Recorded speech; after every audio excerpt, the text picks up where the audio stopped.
Bonsoir, donc ce soir en direct de la librairie des Catines, nous avons le plaisir et l'honneur de recevoir pour la deuxième fois Marie-Florence Herrette. Bonsoir Franck. Bonsoir Marie-Florence. Et ce soir, eh bien, nous allons parler dans la continuité de ce qui avait été fait la semaine dernière par Philippe Lafitte du thème influence. Oui, peut-être aussi dans la continuité de ce qui a été fait le mois dernier sur le thème de la peau. Oui. Car j'avoue que quand tu m'as proposé ce sujet, influence, tout naturellement je me suis dit, influence, voyons, quelles sont mes influences littéraires, quels sont les écrivains.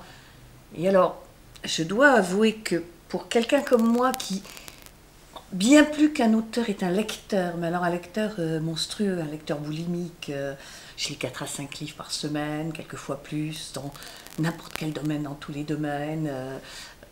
Bon, beaucoup de romans, mais des récits, mais... bon, je vous parlerai un peu plus de mes lectures tout à l'heure. Qu'est-ce que tu as lu là dernièrement? Alors, un des derniers livres qui m'a enthousiasmé, c'est Ruth Kluger. Mhm. Je ne sais pas si je prononce correctement. Refus de témoigner, qui est un livre sur son enfance dans les camps de petite juive viennoise. Elle va connaître d'abord la montée du nazisme à Vienne, et à 8 ans, elle va aller dans les camps. De 8 à 13, elle va échapper à la mort parce qu'elle prétendra avoir 16 ans, et elle pourra aller dans un camp de travail sur les dernières années, derniers mois, je ne sais même pas comment appeler ça, internement, et elle va survivre à cette... Alors, aucun mot ne convient, épreuve, expérience, et c'est ça que j'ai adoré dans ce livre de Ruth, c'est qu'aucun mot ne convient, et que c'est un livre qui est écrit par une femme qui doit avoir 60 ou 70 ans quand elle écrit ce livre, par une femme en colère. Et en colère au présent, pas en colère ressassante, colère de ce qu'on lui a fait il y a 60 ans, mais en colère contre elle-même, contre l'impossibilité de dire, contre tout ce qu'on dit, qui n'est jamais convenable. Qu'on ne peut pas exprimer, et qu'il voilà. n'y a pas de mots. Et qu'on ne peut pas non plus... Et que ceux qui ont vécu par la suite ne peuvent pas comprendre parce que c'est quelque chose qui est incompréhensible pour de... Oui, et tout la met en colère, on ne peut pas non plus dire c'est indicible, oui. C'est insupportable, tout est insupportable.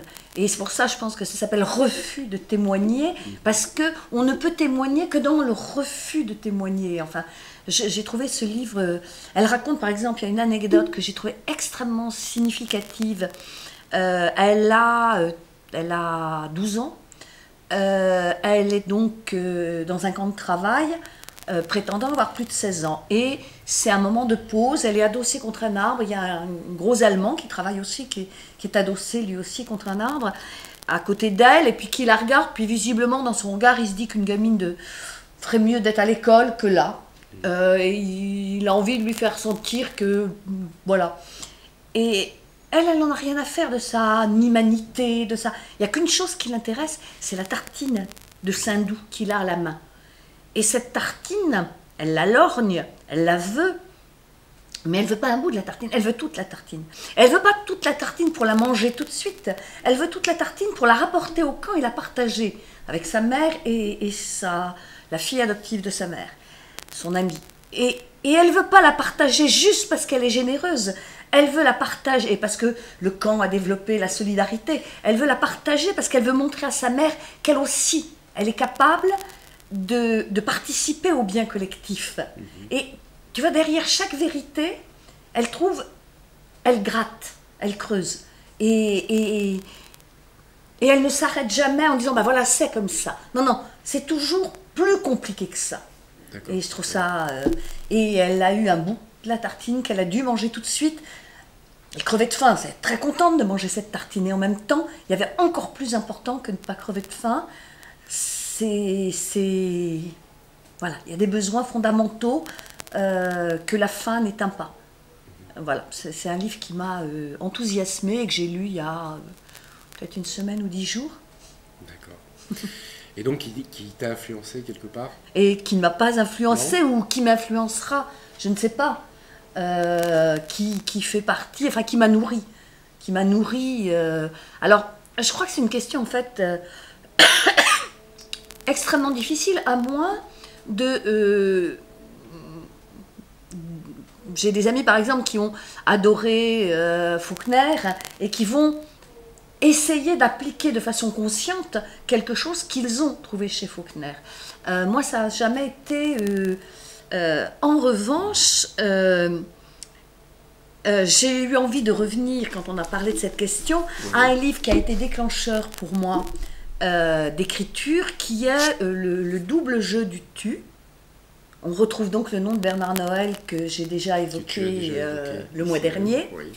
Donc dans ce double jeu du tu, il y a évidemment un jeu de mots, hein, mais il renvoyait à quelque chose qui, je crois, pour moi, est l'expérience fondamentale.